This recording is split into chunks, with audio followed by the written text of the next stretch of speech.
அந்த நடுநிசில் சூரியன் உதித்து விட்டது போல பிரகாசம், கையில் சங்கு சக்கரம் மின்ன, திரிசூலம் பால் பளபளக்க, மண்டை ஓடுகள் மாலையாய் கழுத்தை அலங்கரிக்க அந்த பெண் ஆங்காரமாய் சிரித்தாள். அவள் விஷ்ணுவின் சகோதரி என்பதாலும் உலகை காக்கப் போகும் ராட்சசி என்பதாலும் யாருடைய கண்களுக்கும் புலப்படாமல் வானத்து தேவர்களும் கந்தர்வர்களும் கிங்கரர்களும் அந்த தேவியை தரிசிக்க பரிசு பொருட்களுடன் வந்து அவளை பணிந்தார்கள். துர்க்கை கர்ஜித்தாள். கொடியவனே, உன் தங்கைக்கு நீ இழைத்த கொடுமையில் கொஞ்ச நெஞ்சமா? மனிதனாய் பிறந்தவன் அழிவது உறுதி என்று தெரிந்ததும் இவ்வுலகம் உள்ளளவும் உயிர் வாழ போவதாக எண்ணி அப்பாவி குழந்தைகளை கொன்றாயே. உன்னை கொல்ல போகிறவன் பிறந்து விட்டானடா, அவன் ஒளிந்து வளர்கிறான். உன் அழிவு நெருங்கி விட்டது. இவர்களை விடுதலை செய்து ஒரு புண்ணியத்தையாவது தேடிக்கொள் என்றாள். அத்துடன் அவள் மறைந்து விட்டாள்.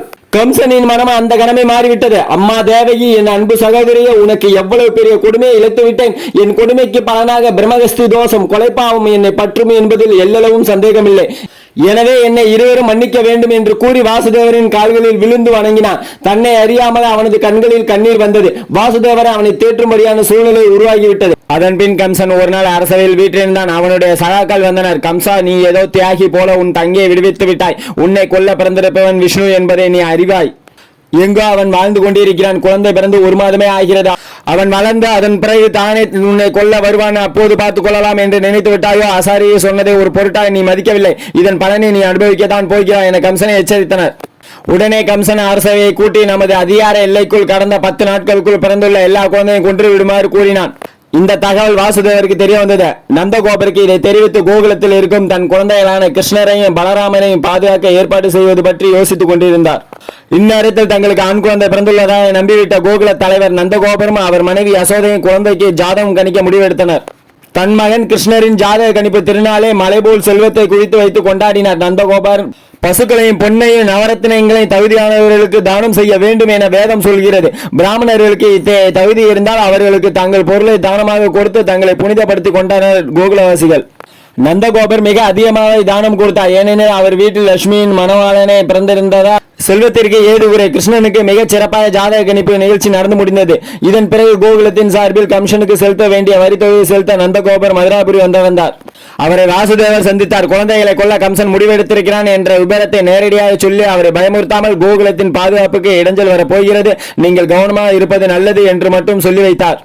வசுதேவர், சத்திரியர், நந்தகோபர், வசியர் இருப்பினும் இவர்கள் சிறந்த நண்பர்களாக திகழ்ந்தனர். தன் நண்பர் தனக்கு தந்த எச்சரிக்கையை மறக்காத நந்தகோபர் மிக கவனமாக இருந்தார். இதற்குள் கம்சன் குழந்தைகளை கொள்வதற்கு ஒரு ஏற்பாட்டை செய்து முடித்து விட்டான். சூனியக்காரியான பூதனா என்பவளை அழைத்தான். குழந்தைகளை கொள்ளும் பொறுப்பை அவளிடம் ஒப்படைத்தான். இப்படிப்பட்ட சூனியக்காரிகளை கேசரி என்பார்கள். சூனியம் தெய்வ வழிபாட்டில் ஊறி போனவர்களை தாக்காது. கோகுலத்திலும் அதுவே நிகழ்ந்தது. பூதனா கோகுலத்திற்குள் நுழைந்தவுடன் தன்னை பேரலையாக மாற்றிக்கொண்டாள். முகத்தில் கனவை படரவிட்டுக் கொண்டாள்.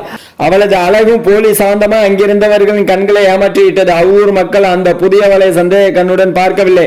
நல்லவர்களின் கண்களுக்கு கெட்டது கூட நல்லதாக தான் தெரியும். இதை பயன்படுத்தி கொண்டு தன் மார்பில் நஞ்சை தடவி பல குழந்தைகளை அவர்களது பெற்றவர்கள் அறியாமல் கொன்றாள். அவள் நந்தகோபரின் மாளிகைக்குள் நுழைந்தாள். அவள் மீது சந்தேகம் கொள்ளாத வாயிற்காவலர்கள் அவள் யசோதையை பார்க்க வந்திருக்கலாம் என கருதி தடுக்கவில்லை.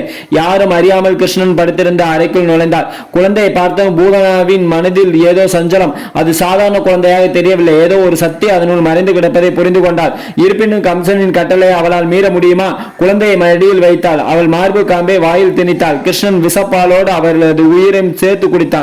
அவள் அலறினால் கோகுலத்தை அதிர வைத்தது அந்த அலறல். அது மட்டுமா, அவளது அசுர உருவம் வெளிப்பட்டது. 12 மைல் நீளத்துக்கு அவளது உடல் நீண்டது. பூதனாவின் உடலை பார்க்க பயங்கரமாக இருந்தது. கோகுலத்தை அதிர செய்த அவளது அலறல் கேட்டு யசோதையும் ரோகிணியும் இதர கோபியரும் ஓடி சென்று கிருஷ்ணரை தூக்கினார். தங்கள் அன்பு குழந்தையின் உயிர் காப்பாற்றப்பட்டதை எண்ணி மகிழ்ச்சி அடைந்தனர். இப்ப நம்ம பார்த்துட்டு இருக்கிறது கிருஷ்ணர் பிறப்பு கதை. அதாவது கம்சனின் கொடுங்கோல் ஆட்சியை ஒழிக்கவும் தர்மத்தை நிலைநாட்டவும் விஷ்ணு பகவான் கிருஷ்ணராக தேவையின் 8வது குழந்தையை பிறந்தார் அப்படிங்கிற மாதிரியும், பிறந்த குழந்தையை வசுதேவ யமுனை நதியை கடந்து யசோதை மற்றும் நந்தகோபரின் வீட்டில் கொண்டு சென்று வளர்த்தாங்க அப்படிங்கிற மாதிரி நம்ம பார்த்துட்டு இருக்கோம். இதை நம்ம பார்த்துட்டு இருக்கிறதுல பாத்தீங்கன்னா நம்ம சொல்ற விஷயத்துல முக்கியமான பாயிண்ட்ஸ் எல்லாம் வரும். அதை நம்ம வாழ்க்கைக்கு பயன்படுத்துங்க.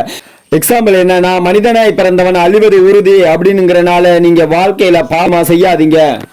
கெட்டவர்களுடன் வைத்திருக்க நட்பை நீங்க முறிச்சுக்கிட்ட அதே நல்லவர்களோட நட்பு வைத்துக் கொள்ளுங்க. அது ஆபத்து காலத்துல உதவும் அப்படிங்கிறதோட அடுத்த வீடியோல சந்திக்கிறேன்.